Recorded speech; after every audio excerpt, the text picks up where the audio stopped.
Pemirsa, usai hadiri KTT BRICS 2025 di Rio de Janeiro, Brazil, Presiden Prabowo Subianto melanjutkan kunjungannya ke Brasilia. Rencananya, Presiden Prabowo akan bertemu dengan Presiden Brazil, Luiz Inácio Lula da Silva.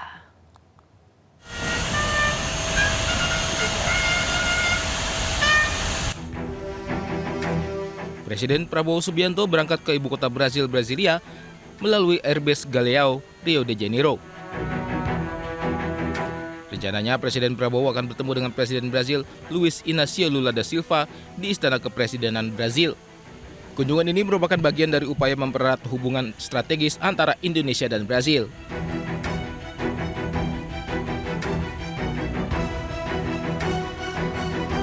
Sebelumnya Presiden Prabowo menghadiri KTT BRICS yang digelar di Rio de Janeiro. Kedatangannya disambut hangat para anggota BRICS. BRICS adalah forum kerjasama internasional yang awalnya didirikan oleh Brazil, Rusia, India, dan Cina pada tahun 2009. Indonesia resmi menjadi anggota penuh BRICS pada 1 Januari 2025.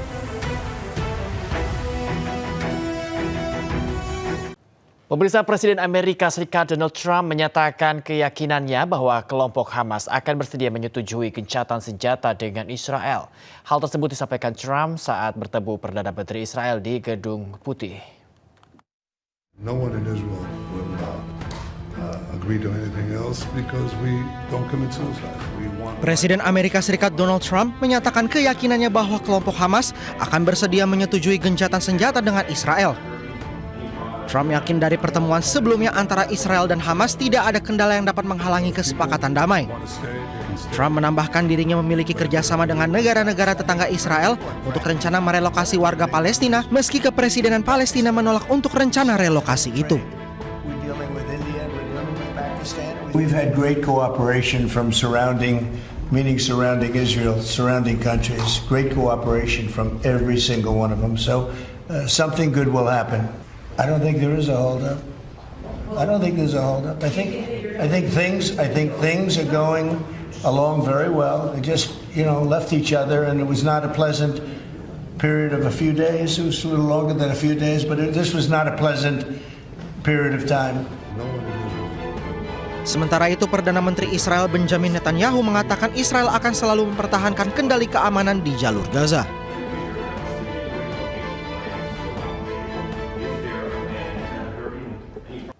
Pemirsa, Perdana Menteri Israel Benjamin Netanyahu berkunjung ke Gedung Putih bertemu Presiden Amerika Serikat Donald Trump.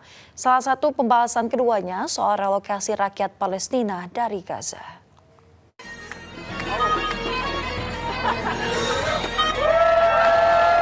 Masa pro-Palestina melempari gambar Perdana Menteri Israel Benjamin Netanyahu. Masa anti-Zionisme Israel ini juga menendang dan memukuli wajah Netanyahu dengan sepatu atau sendal mereka.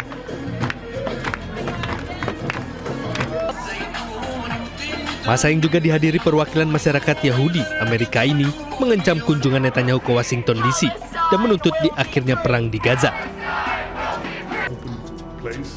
Sementara di dalam Gedung Putih terjadi pertemuan antara Presiden Donald Trump dengan Netanyahu. Netanyahu mengaku sepakat dengan Trump terkait rencana relokasi masyarakat Palestina, khususnya dari Gaza. Namun dirinya buru-buru meralatnya dengan menyebut siap memberikan kebebasan bagi rakyat Palestina untuk tetap tinggal di tanah mereka. Do you think that there can be a two-state solution that creates an independent? I don't know. I'd ask Bibi that question. You have the greatest man in the world to answer that age-old question, two-state. Go ahead, you give him your honest answer. I think Palestinians should have all the powers to govern themselves, but none of the powers to threaten us. And that means that certain powers, like overall security, will always remain in our hands. Pertemuan antara pemimpin Amerika Serikat dan Israel dilakukan setelah Israel dan Hamas menyambut positif dengan gencatan senjata dan pertukaran sandera yang ditawarkan Trump selama 60 hari. Tim Liputan Ainus melaporkan.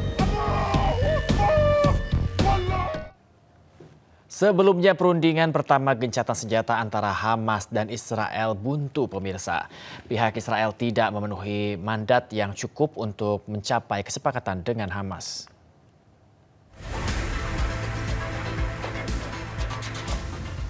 Berdasarkan keterangan dari pihak Palestina, perundingan gencatan senjata pertama antara Hamas dan Israel tidak memiliki hasil. Perundingan dilaksanakan di Doha, Qatar, berakhir buntu. Alasannya adalah pihak Israel yang hadir dalam negosiasi tidak memiliki mandat yang cukup untuk mencapai kesepakatan dengan Hamas. Perundingan selanjutnya akan diundur pada minggu depan 13 Juli setelah Perdana Menteri Israel Benjamin Netanyahu bertemu dengan Presiden AS Donald Trump di Gedung Putih. Padahal sebelumnya Netanyahu menyampaikan negosiator Israel yang dikirim memiliki instruksi yang jelas, yaitu mencapai gencatan senjata dengan syarat-syarat yang telah diterima Israel. Israel sendiri meminta gencatan senjata terjadi dan pihak Hamas membebaskan 50 sandera yang ditahan Hamas di Gaza.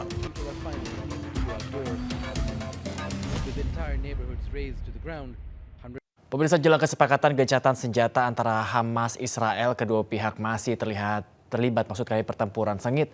Salah satu pertempuran paling mematikan terjadi di Gaza Utara, di mana 5 tentara Israel tewas dan 14 lainnya terluka.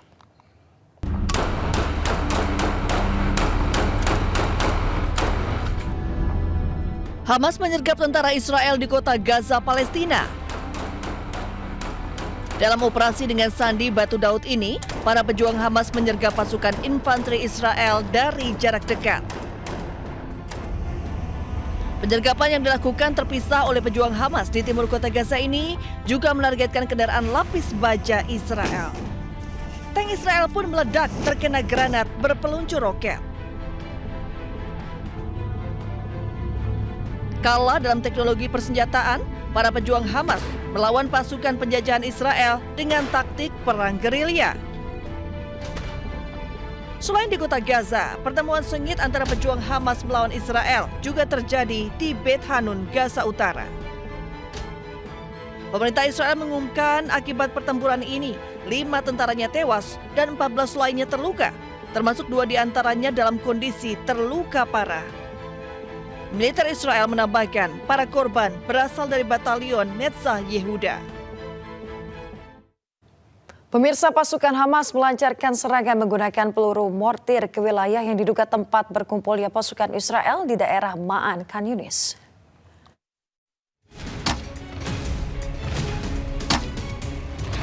Inilah rekaman Brigade Mujahidin yang melancarkan tembakan mortir ke arah kumpulan pasukan musuh di daerah Ma'an, Khan Yunis.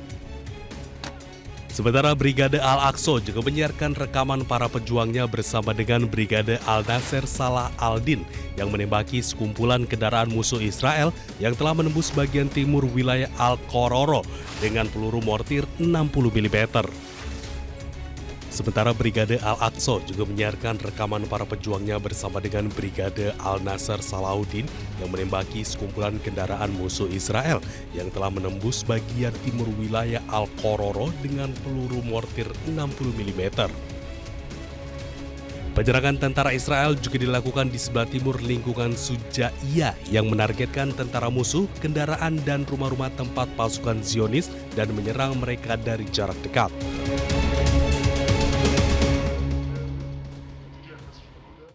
Serangan udara Israel kembali menewaskan warga Gaza. Para warga dan petugas langsung menyelamatkan korban.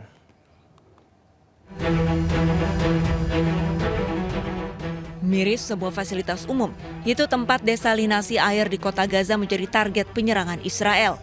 Sejumlah warga sipil berlumuran darah terkena pecahan rudal Israel. Target pemboman adalah salah satu tempat penyaringan atau desalinasi air bersih untuk warga Gaza. Nahas saat serangan rudal terjadi, warga tidak mendapatkan peringatan. بعد امتار يعني قاعدين بنتسوق في هذا المكان وهذا مكان للميه من اجل الاطفال ومن اجل النساء على فجأة وبدون سابق انذار صاروخ اول صاروخ ثاني بالاطفال بالنساء باللي كانوا في الشوارع كلهم سقطوا شهداء جرحى. Dilaporkan dari media setempat, 3 warga Gaza meninggal dunia pasca serangan ini. Serangan terjadi di kawasan Al-Rimai, daerah padat penduduk Gaza. Insiden ini terjadi setelah meningkatnya eskalasi konflik Israel-Hamas yang kembali memanas. Pemirsa, ini dia kita ke informasi berikut ini.